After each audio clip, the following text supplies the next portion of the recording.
Hey guys, Matt West here.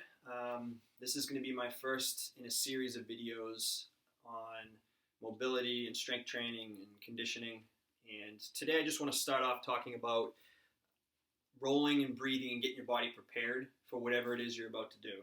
So this applies to everyday people that are just getting outside, just trying to walk and enjoy this weather, especially during this time of uncertainty. Also for athletes, for anybody, you just need to prepare your body the right way, and it starts with the foam roller. So I really like this Rolga foam roller. I got it on performbetter.com. It's definitely the most unique foam roller, and it really, I think, is the most effective. It's got these grooves in it, and it really digs into the muscle. But any foam roller will work. I just want you to be able to start treating your body better, and it starts with getting down on the ground and getting your body into this parasympathetic state, which the foam roller will do. It's not going to make lasting, immediate changes to the muscle, but it will tell your body to relax and get ready for some stretching that follows. So this video is just going to be about foam rolling, and then I'm going to be posting some videos in the near future on, stretching, activation stuff, dynamic movement, and then some strength training videos as well. So let's start out with the hip rotators in the glutes. So that's where I like to start, right at the hip. I'll put one foot over one knee, and I'm going to start with the right glutes. I'm going to lean over to the right side, and I like to do 10 rotations per muscle. So it doesn't need to be, 60 to 90 seconds. A good 10 rotations per muscle is all it takes. So we hit 10 rotations on the right glute. Then I'm going to switch over to the other side. I'll put my right foot over my left knee. My right hand comes up to my right knee, and I'm just going to lean over to the left. And everybody's body is unique, so find that angle where you can kind of feel that big, thick muscle in your butt. Just go over it a few times. So 10 rotations, keep that in mind, is usually all it takes to get your body into that parasympathetic state. We're preparing our body for what's to come after with our stretching, our activation, our dynamic movement, and then whatever it is we're going to do after that. All right, so I did the glute max. Now I like to target the glute med, that small little muscle up near the hip, and I'll do 10 rotations right there. So it's just about finding that position that allows you to do this comfortably. Foam rolling, I think, is scary for some people because people are hesitant to get down on the ground, and if you can't get down without causing yourself some sort of injury, definitely don't get on the ground. There's other ways we can apply pressure to these muscles to get them relaxed. But in general, it's not as bad as it looks. So just try to find the comfortable position to target these muscles. All right, now I'm going to switch over to the other hip.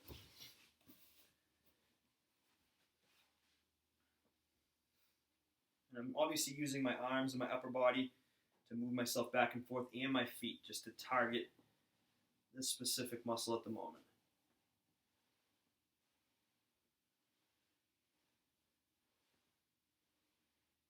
9 and 10. All right, next up, I like to go for the hamstrings. So with the hamstrings, we're obviously talking about that big muscle here from just below the knee right up to the glute max. So I'll use my hands to kind of prop myself up. I'm going to bring my leg back and forth over it. I like to kind of turn from one side to the next and find that area that might be a little extra knotty or tight. I'll bring my foot and flex it over, forward and back. We're just going to spend 10 rotations going over that hamstring. If you want to make it a little harder, you can put one foot over the other, add a little extra pressure. 9 and 10. I'm going to switch to the other side. So always keep in mind, whatever you do to one side, you do to the other. Occasionally, if one side is a little denser than the other, you might have to roll a few extra rotations on the other side.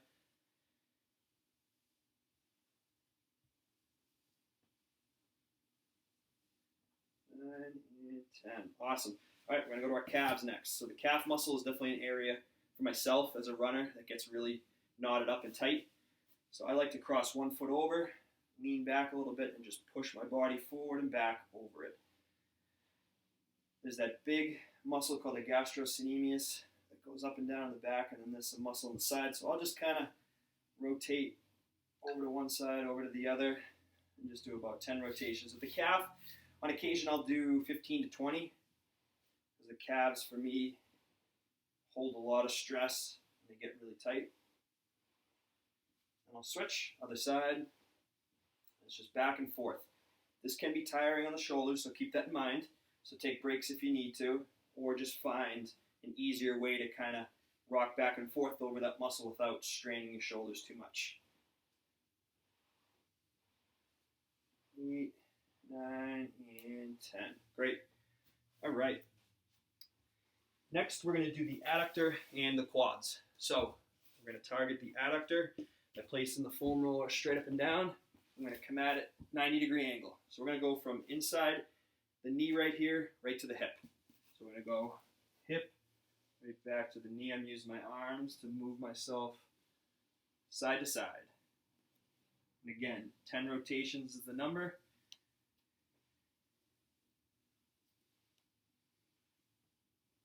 Nine and 10. Right, go to the right side.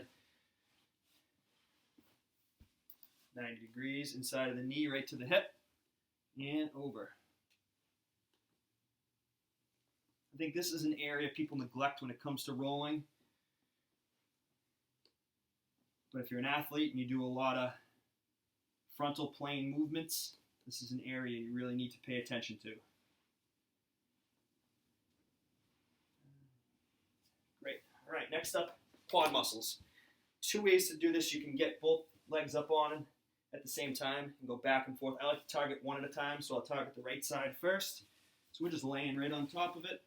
I bring my other knee up out of the way so that I can really target that right side. And it's just knee right up to the hip. Try to put pressure on that quad muscle. I'm using my forearms to kind of move me forward and back, but I'm not putting too much pressure on the shoulder. I'm just trying to really target on that one muscle. And switch. Go to the left side next. Right knee comes up, and I'm just going to go back and forth. Big thing to note here is the breathing.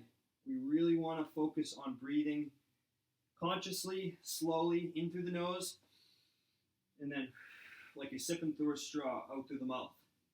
Just like anything else, if you're not breathing in a deliberate way, you're not going to get your body to enter that parasympathetic state like you really want it to.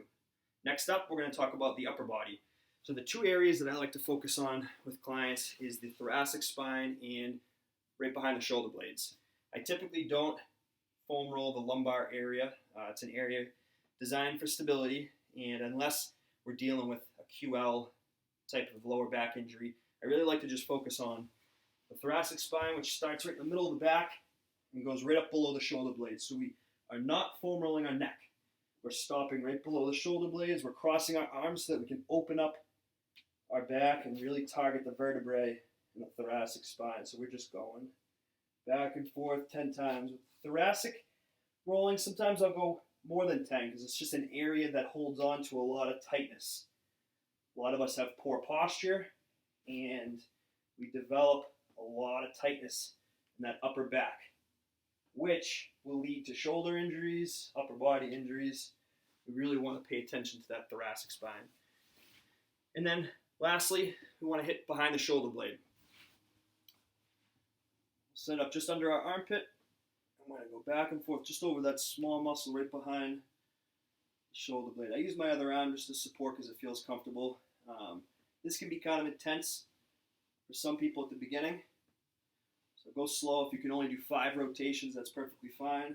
Reset yourself if you kind of lose that balance. But we're targeting that muscle right behind the shoulder blade. Same thing, so we start underneath the armpit, and go back and forth. And you'll feel that muscle move. And this is all neurological. The brain's telling this area, chill out, relax, so we can get into our stretches. All right, so that's foam rolling in a nutshell. There are different things we can add to it or subtract depending on your unique situation, but I have clients start out their day with a foam roller. Grab your roller, get down onto the ground, and target those muscles so that we can relax our body, get it into that state that we want to be in so that when we start our stretches, our body's ready, and our joints can start to be nice and loosened up for us. So I'll be posting a video pretty soon with some stretches that we can focus on after we finish our foam rolling. Thank you guys so much for watching. Appreciate it.